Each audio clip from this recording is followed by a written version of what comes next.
Okay, so today in the studio we have Andrew. Tell the people at home in the cheap seats who you are and why you're here. I am here to drink Schwartz beer. That's amongst other things, but yes, I am Andrew Migliore. I'm the founder and original director of the HP Lovecraft Film Festival and Cthulhucon Yay! here in Portland. Yay! And yeah, I'm here to talk about a film that I just completed with some friends called The Last Incantation, and it's Clark Ashton Smith short story that's been adapted. Cool, cool. So you were just telling me a little bit about uh, what how it came to be, and like how did this all start? How did the whole like Clark Ashton Smith? How did you run across? What's your first meeting of Clark Ashton Smith? Oh, well, those are two different questions, and I can answer both, fortunately. Yes. So the one is why this project and Clark Ashton Smith, and I've got to give a big thanks to Scott Connors and Ron Hilger, who put together the edited works of Clark Ashton Smith on a multiple volume set. I think it's 5 volumes from Nightshade Books, and I don't know what it was 12 years ago. I can't remember. It's been so long, and the hazy past, where Scott gave me one of the first volumes of Clark Ashton Smith, and I was looking through it, and I think the third or fourth story in was the Last Incantation, and I read it, and I kept thinking to myself as a filmmaker or film buff, I was thinking, wow, this is a great moody piece that kind of it's a cautionary tale on old age and how you change. And it only required really maybe two actors, three at most, one set. And so, as a low budget filmmaker, that's really really appealing. And so after I read that story, I kept saying, "Oh, I should make this. I should make this." And so I finally sat down. I guess it was 10 years ago. Sat down, did a very light screen treatment of it, and I had very much in mind how I was going to do it.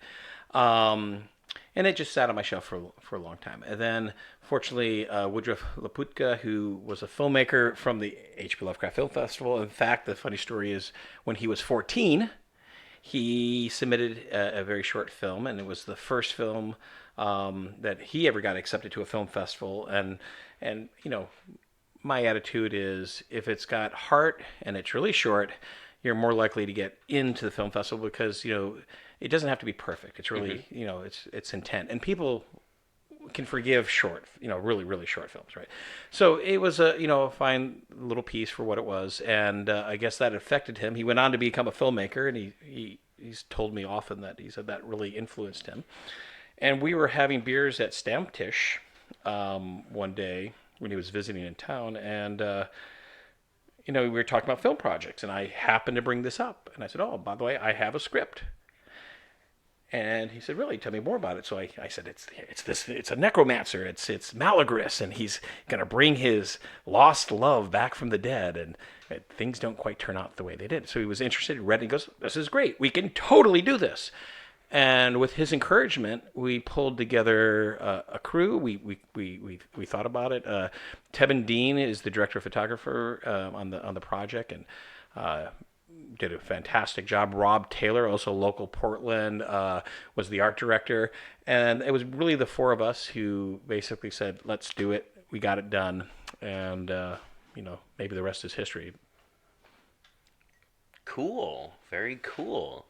I'm excited to see more about this for sure, for sure. So, how did you get into Clark Ashton Smith? When were you first introduced to Clark Ashton Smith? Oh, it was really I used to have some of the old original Weird Tales pulp books, but I think like most people, It was through anthologies. Hmm. That's how I got introduced to H.P. Lovecraft. Really, even though I lived in Rhode Island, really, it's usually the anthologies that you would see one or two stories, and you go, wow, this is interesting, and you end up after reading some of the those old tale authors, and especially Lovecraft, which is cosmic horror, they started standing out to me, and they really resonated. I liked it. I think Clark Ashton Smith is really kind of different from Lovecraft, in the sense that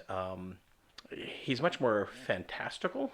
There's more fantasy elements. There's more visual amazingness. I don't know. Hmm. As a matter Hmm. of fact, it makes it even more unfilmable than Yeah. Lovecraft, and I think Yeah, in yeah, many yeah. ways. No, no, no. I was recently talking to Ken Hite about the differences between H.P. Lovecraft and Clark Ashton Smith, and one is that copying H.P. Lovecraft is easy but hard, and copying Clark Ashton Smith is just like impossible. Like even like good copies of Clark Ashton Smith are like just not good. Yeah. Well, yeah. I mean, again, I think his visuals and his use of language, Yeah. uh, you know, Lovecraft would go, it was too horrible to pen. As I looked at the darkness, I saw the scratch marks on the door.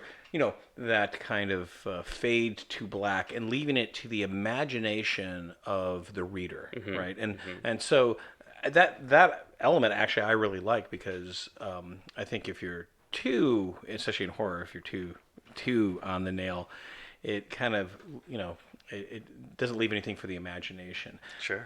I've often had this argument with filmmakers, including Stuart Gordon and John Carpenter and others, about, like, if you show too much, Mhm. then it's not the fear of the unknown, right? Yeah. Fear of the unknown is really it's that unknown, not knowing exactly what it is. And the problem with being a filmmaker is that you're really trying to visualize.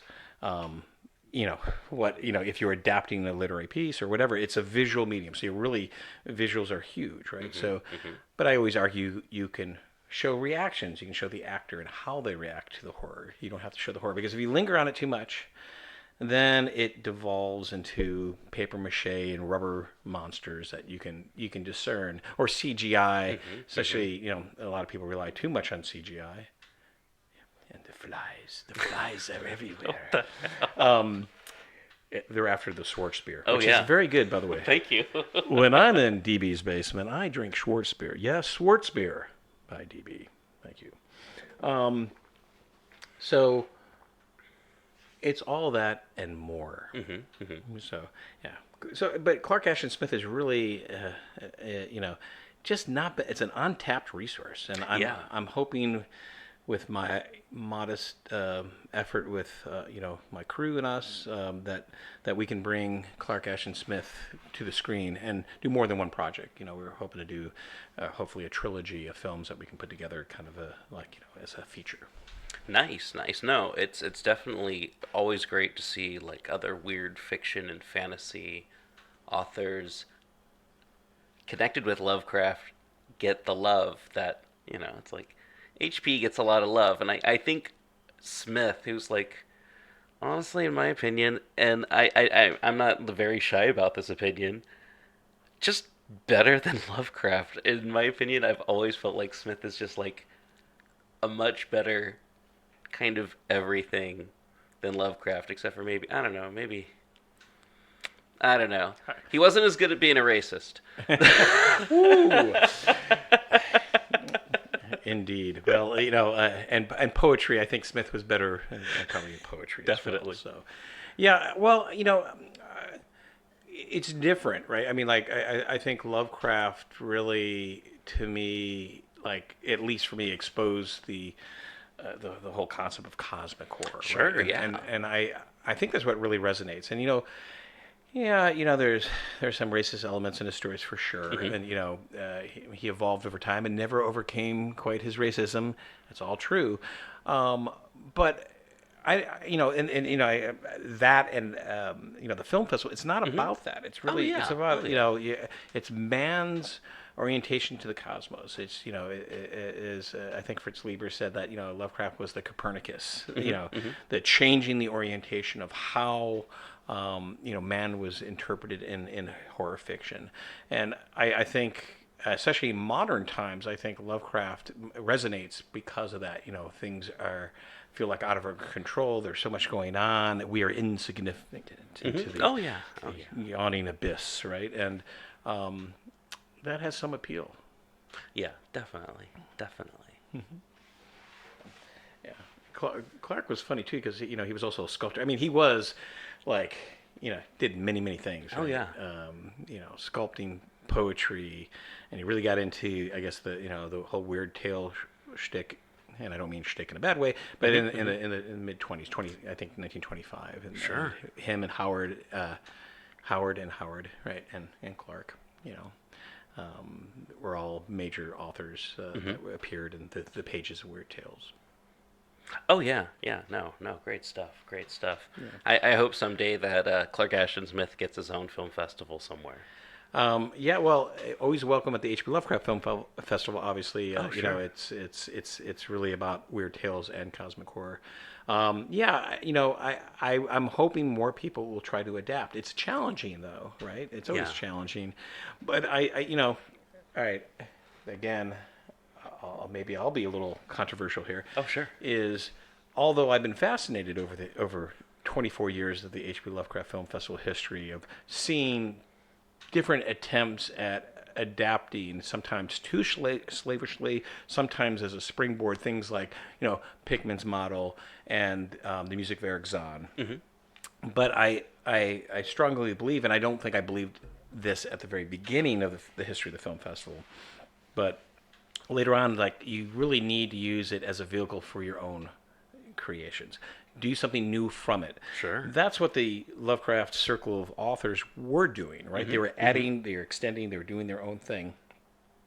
But if you just keep going over the same ground, it does how many Pikmin models do we actually need? Yeah. Is it a fun story? Yes, absolutely. But I would like to see some new territory covered Sure. or using some of the elements in a new way. Hmm. That's what makes it interesting. And it continues the life of the whole genre, if you would say so. Yeah, no, definitely, definitely. I agree. I agree. And I have to say, I really have to thank you once again for creating the HP Lovecraft Film Festival. I started going in 2004, I believe. And one of my favorite parts has always been like kind of the branch off part, the Cthulhucon, the panels, and that's one definitely thing that I've always been like, all right, when's at one point in time there'd start being these panels in the upper theaters, and it'd be like, does horror belong in comedy? It was like one of the first ones I went to, and it was just great. We just sat and listened to various journalists and writers talk about horror and comedy, and it was amazing. It's like, this is great. This is like, man, I wish someone would do something where like, oh man, I wish there was a podcast like this. So. Dun dun dun. Exactly. Yeah. No, that's really cool. And I'm always I don't know, humbled and honored when people thank me. I'm just very grateful of other people as well, Aaron Vanek, Brian and Gwen Hmm. Callahan, who have, they helped continue the tradition over time. And it's still going on strong, which is fantastic, right? Yeah. I really started the festival kind of as an extension of watching films in my basement, Hmm. and when you come over, you'll see my basement.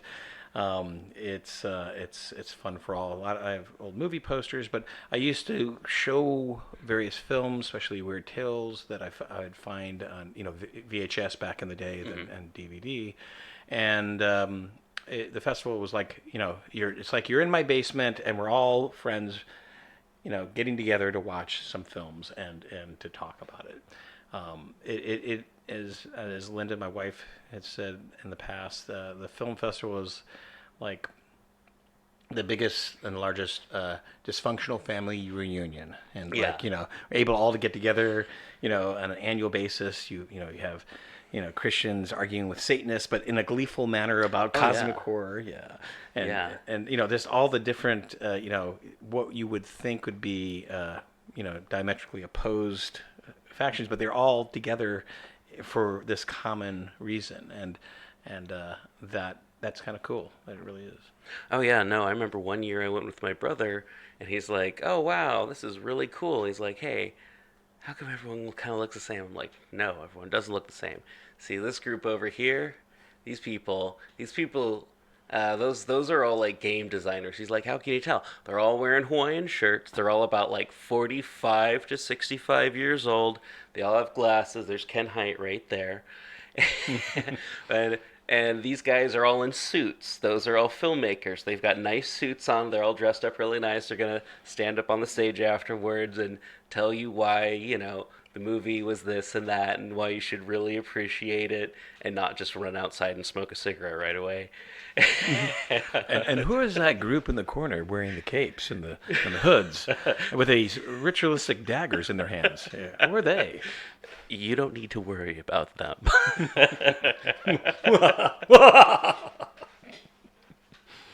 Yeah. Oh yeah. Yeah. Many good years. I've met some of my best friends through the festival too, so it's been quite amazing over the years. Oh yeah, no, I definitely have to say I have met some really nice people, and kind of like some of my best guests on the show just met at the festival and was like, "Oh hey, you with the beard, come on my show." Well, if you keep offering beer to them, I'm Oh sure yeah, you'll get yeah. more and more people. Yeah. Definitely. Good. Yeah. So have you made films yourself? Let's see. I've made like some like with my camera, with my cell phone, like 2008 and 2009 HPL Film Festival, like 1.5, 2 minute long, like, here I am, DB Spitzer, or Rev Dano at the HP Lovecraft Film Festival. Gah, here I am with Adam Scott Glancy from Pagan Publishing. Here I am with Sean Brady from, yeah. All right, Paul, Finn, and Neil at yogsawthoth.com, back to you. And it's like, they were all really nice to post this, like, stuff that I did with just my cell phone and edited with like an old Apple and stuff. And Right. So you should do an adaptation of Clark Ashton Smith. definitely one with Sathagwa. Yeah, exactly. I mean, your basement here is perfect. You practically have sea green foam walls, which could be like a green screen. So Oh yeah, oh yeah. I can see it right now. It just needs a little bit more work. Yeah, no, and I think not just me, but everyone out there needs to start making some films based off of the work of Clark Ashton Smith. And so, what? How long did it take you to make this? Um, well, well, it depends on where you measure it. I mean, Uh huh. like I said, the screenplay was more than 10 years ago. I then finally decided. I mean, I guess it was back in about a year ago. Okay. Started in earnest, and the first thing I did was, well, I want to look up Jack Donner. I called up Jack Donner, who was the actor in Brian Moore's Cool Air, which is a really solid short film. And Jack Donner's performance is great. I mean, I've met Jack many times before, and I've been with him on set where he can cry on demand. He's like amazing. He's really like an old time, real actor. And I called him up. And he said sure. And so I went down to Frank Woodward's birthday in L.A. and I was gonna have breakfast with Jack. He had looked at the script. He was like on board, and then he got pneumonia. And so then I said, okay, well, I need to do plan B, like who am I going to get? And so I started, in the next following months, November, December, January, looking for some alternative, actors that would have the gravitas. I was looking for someone who might have a name. So I, after 24 years of the film festival, I thought I'd be able to call in and see if I can get some, make some connections. And I got a little bit of the Hollywood treatment, not too surprising, where no one wants to say no, but no one's going to say yes either. So I end up like recruiting using online acting services. Found some, in Portland, people that were in the TV show Grimm, and but what we ended up finding, Brian Hutton up in Alaska. Woodruff found him. He was an actor. He turned out to be fantastic. Nice. And so he really looks the part. If you go to Kickstarter and look for the Last Incantation, you can see Brian in all his glory, Yeah. and his full beard and some prosthetics and stuff. But he looks great. He did a fantastic job acting. So that was a lucky. I mean, I'll say I feel very fortunate is what I'm going to say, because you have to have the right actor to pull off that kind of role. And then we had the two other roles. We cast a local woman for Nelissa as the actress, and then we had the third actor was really the demon familiar. Now in the story, the demon is a serpent, like who lives inside of a unicorn's head. Well, that's, it's like I did think about, like, well, maybe we can get a python or boa constrictor or something, but then then you have to get a pet wrangler and have the snake perform, and it just seemed really harder to do. So we ended up and thank goodness Rob Taylor were able to get a puppet he did on a movie called Neil Stryker, and we did some modifications to it, but we ended up going to Pax and Best, and they lent us, I should say, a bell jar, a giant bell jar, which is really hard to find, by the way. I mean, I looked all over the United States. I was looking online. I went called glass companies. Like finding a large bell container was, at least for me, difficult. Was fortunate. We had one in Portland. They lent it to us. So we ended up like trying to figure out, like, how are we going to do this? How are we going to pull this off? And Rob's brother was there, and he said, "I just saw a shape, I think a Shape of Water, with by Guillermo del Toro," and he says, "Yeah, we can do smoke." And of course, I had thought about doing that for the temple, the old-fashioned, like put the sub in smoke to make an underwater effect. And so we borrowed actually Brian Callahan's fog machine. We made a little cardboard, bottom. The puppet operator would stick his hand up, and we'd stick the end of the, we manufactured a little pipe, and we blew in smoke into the bell jar. And so the swirling smoke around this little creature it was really cool looking, and actually it played pretty well with the light. Now the problem, of course, is just like you're doing take after take, so you have to, like, all right, fill it up with the smoke, and it will dissipate after a while. So you have to keep doing that. And so sometimes, like in the cutting room, you have problem matching or getting enough of it in there. So we did a pretty good job of doing that. But that little puppet was able to emote. The eye was on a rubber glove with the eye glued on the end of a index finger, and then stuck up into the puppet. And so part of the hand was used to move the mouth, and then one finger was doing the eye. And what we did, and this is just for simplicity, we just sewed the other eye shut. And so the demon is kind of tied up in rope and in this jar, all crunched and very uncomfortable. Like, the demon is not happy to be there, right?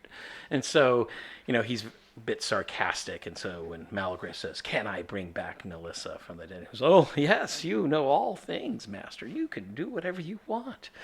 Only you can say," right? And so that worked out pretty well. So the funny thing was the set designing. So when Rob and Woodruff and Tevin and I were sitting around trying to figure out how to do this, my idea was, well, I have all this IKEA bookshelves in my basement.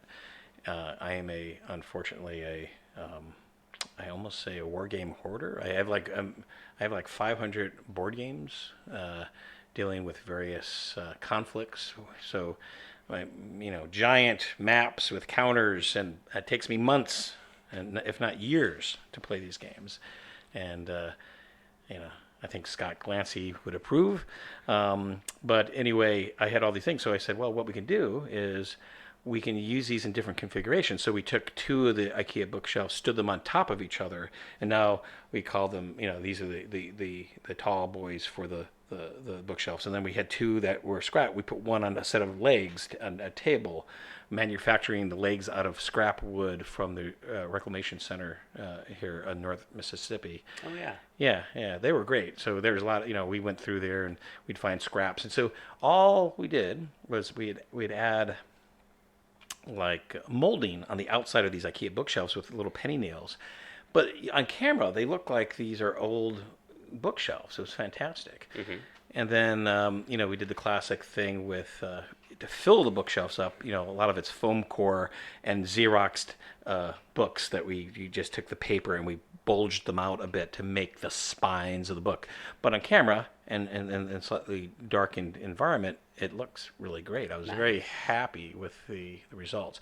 So it's all IKEA furniture. Now, of course, if you see it, you're going to say, I know that's IKEA. I can tell now. But we really went and tried to like change the configuration. We moved shelf pieces and things like that to change it up and make it look a little bit different, and then added molding around it. Cool. But yeah, so ended up having to get a U-Haul, took all my furniture out of my basement and put it in there. We ended up buying a throne chair and then painting it, and then, oh, you should have seen my backyard. It was amazing. We had piles and I don't know where Rob got these, but like piles of antlers from different animals, carcasses. I mean, all sorts of weird stuff to decorate around the throne and around the you know, the set. And so, you know, we had been watching True Detective and really liked some of the sensibility of the King in Yellow concept. And so, if you look at the throne, hopefully, especially when we pull back and you can see more of the throne, you'll see this large, like almost arms outraised with this antler head, and then on the chair itself, there's skulls of his vanquished enemies. Oh wow! Cool. Yeah, it kind of invokes that grandeur, and you know, I hats off to Woodruff. I got to really say, like, some of the shots we were doing, he was much more. I guess confident and bold. Like, I would have gotten the shot, but I wouldn't have done some of the things that we did in the film. Like, for example, if you watch the film, there is an overhead circular shot. So, like, the camera's rotating, you know, at 360 degrees from above. And so, doing all that was, you know, tricky. And you know, that's the kind of thing that I would have probably said, nah, not, you know, we don't need to do that. But those little touches, I think, really help add a lot to the film, and I'm sure you're gonna love it. No, definitely, definitely. I'm excited, and I'm definitely excited to check it out. Yeah.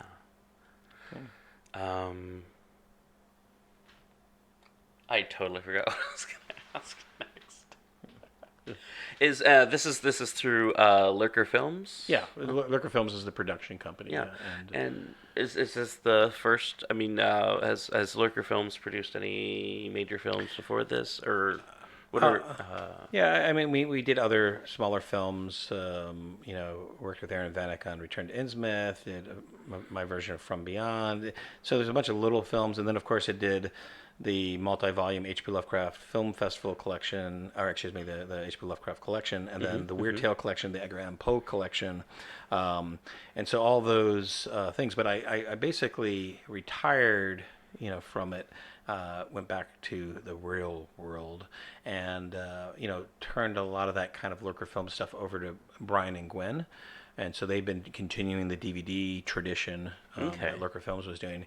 So this is the first time. Exciting development on it is I've been talking to some other filmmakers. For example, John Stryzik, who did one of the earliest known, I think it is the first adaptation of the music of Eric Zahn. He has his adaptation of The Hunger Artist. So that's another, you know, weird tale-like story, and we got some others lined up too. So it's looking like it's going to shape up to be another weird tale collection. So Nice. yeah, Nice.